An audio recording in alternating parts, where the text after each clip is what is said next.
Welcome to News Beacon, your trusted source for breaking headlines, global insights, and sharp analysis from around the world. If you're new here, don't forget to hit that subscribe button and turn on notifications so you never miss an update. Imagine a Filipino fisherman named Mateo, whose family has fished the South China Sea for generations.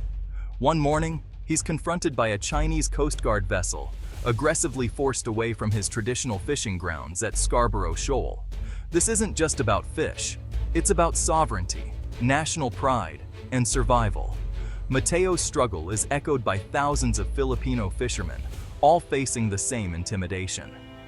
The Chinese presence is no accident. It's a deliberate policy to assert control far beyond China's recognized borders. For Mateo, abstract lines on a map have become a harsh reality, cutting him off from his livelihood. The Philippines' identity and future are tied to these waters, making every encounter a battle for national dignity. This is modern territorial conflict, not open war, but relentless pressure and intimidation. Mateo's story is the human face of a high-stakes geopolitical contest, where the fate of nations and the global order are at play. To understand the South China Sea dispute, we must first see its impact on those who call these contested waters home. The South China Sea is a treasure trove, over 26 trillion in oil, gas, minerals, and fisheries. Control over even a fraction of these resources could transform economies like the Philippines, Vietnam, and Malaysia. For millions, these waters mean food, jobs, and national development. The region's fisheries provide over 10% of the world's catch, and the seabed holds rare minerals vital for modern technology. Whoever controls the sea controls the future of energy, food security, and tech supply chains. This immense wealth drives the intensity of the conflict, making every blockade or incursion an act of economic warfare. In the South China Sea, what one nation gains, another loses, turning every encounter into a zero-sum game. The stakes are nothing less than national fortunes and the global balance of power. At the heart of the conflict is China's sweeping 9-dash line, claiming nearly 90% of the South China Sea. This claim clashes directly with international law and the rights of neighboring countries. For China, control means security, energy, and a powerful symbol of national resurgence. To enforce its claim, China has built artificial islands, turning reefs into military outposts, bristling with missiles and runways. These facts on the water are designed to make China's presence permanent and unchallengeable. In 2016, an international tribunal ruled China's claim illegal, affirming the Philippines' rights. But Beijing rejected the verdict outright. China's defiance signals its intent to set its own rules, challenging the global maritime order. The world now faces a test: accept China's new reality, or push back to defend international law. The 9-dash line isn't just a map, it's a flashpoint for global instability. The stakes: who sets the rules in the world's most vital waters? For the Philippines, the South China Sea is a lifeline, crucial for food, energy, and national identity. China's claims cut deep into the Philippines' exclusive economic zone, threatening its resources and sovereignty. Filipino fishermen face daily harassment, while China's island building devastates marine ecosystems. Manila fought back legally, winning a landmark 2016 ruling at The Hague that invalidated China's claims. But legal victories alone can't stop Chinese ships. The Philippines must also defend its waters on the ground. Outmatched militarily, Manila is modernizing its forces and seeking stronger alliances. The Philippines now stands at a crossroads: defend its rights or risk losing a piece of its nation. The struggle is relentless, with every patrol and protest a stand for sovereignty. The world is watching how a small nation resists a superpower's pressure. The outcome will shape the region's future and the rules of the global order.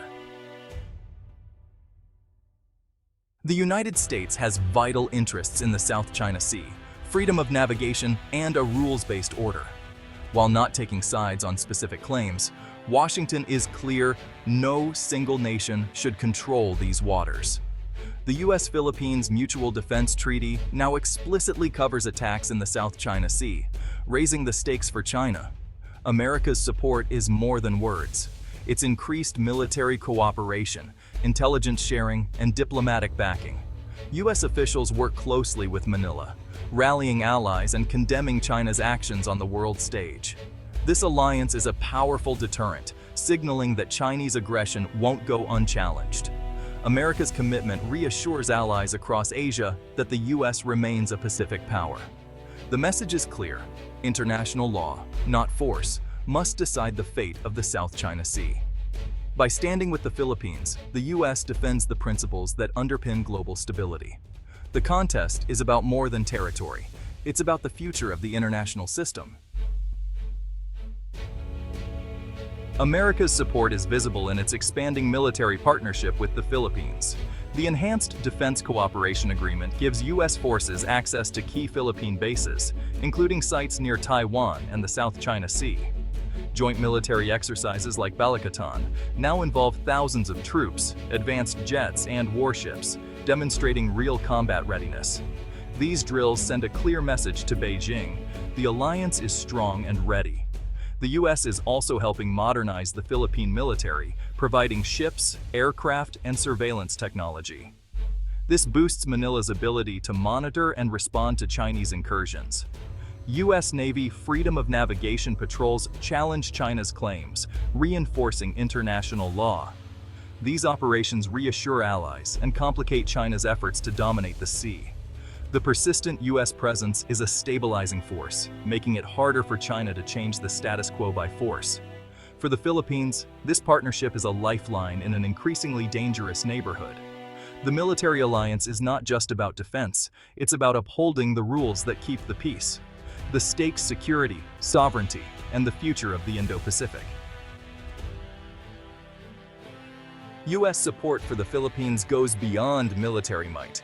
It's economic and diplomatic too. America is a top trading partner and investor, helping drive Philippine growth and offering an alternative to Chinese capital. U.S. diplomats champion the Philippines' cause in global forums, building coalitions with Japan, Australia, and Europe to push back against Chinese aggression. The U.S. Coast Guard trains and equips its Philippine counterpart, strengthening law enforcement at sea. This cooperation helps Manila assert its rights without escalating to open conflict.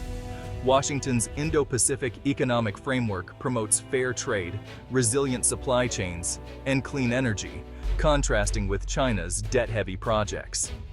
These efforts empower the Philippines to stand strong as a sovereign nation. The U.S. strategy: build resilience, foster alliances, and ensure the region's future isn't dictated by force. Economic and diplomatic ties are as crucial as warships in this high-stakes contest. The South China Sea isn't just a distant flashpoint, it's the artery of global trade. 1/3 of all maritime shipping, over $5 trillion a year, passes through these waters, carrying everything from electronics to oil. If China controlled or disrupted this route, the world would feel it: higher prices, supply chain chaos, and economic shockwaves. Freedom of navigation is the foundation of the global economy, and the U.S. Navy helps keep these lanes open. If China's challenge goes unchecked, it could set a precedent for other vital waterways, threatening global stability.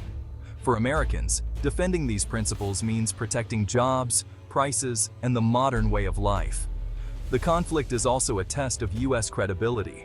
If America fails to support the Philippines, allies everywhere may lose faith. The stakes are not just economic, but ideological: democracy and rule of law versus authoritarian power. The outcome will shape the world's future, whether rules or raw power decide the fate of nations. The South China Sea matters to everyone, every day, even to your morning coffee. The South China Sea is more than a regional dispute. It's a crossroads of global power, law, and commerce. The Philippines stands on the front line, defending its rights against a superpower's pressure. The U.S. has stepped in, not for territory, but to uphold principles that have kept the peace for decades. Through military, diplomatic, and economic support, Washington is making a stand for the rules-based order. The stakes are immense: global trade, security, and the credibility of alliances. If the Philippines falters, trust in American commitments could unravel worldwide. This is a collective struggle. Small nations and great powers alike have a stake in the outcome. The future of the South China Sea will signal whether the world is ruled by law or by force. The answer is being written now, in tense standoffs and high-level summits. The outcome will shape the global order for generations: cooperation or conflict, stability or chaos.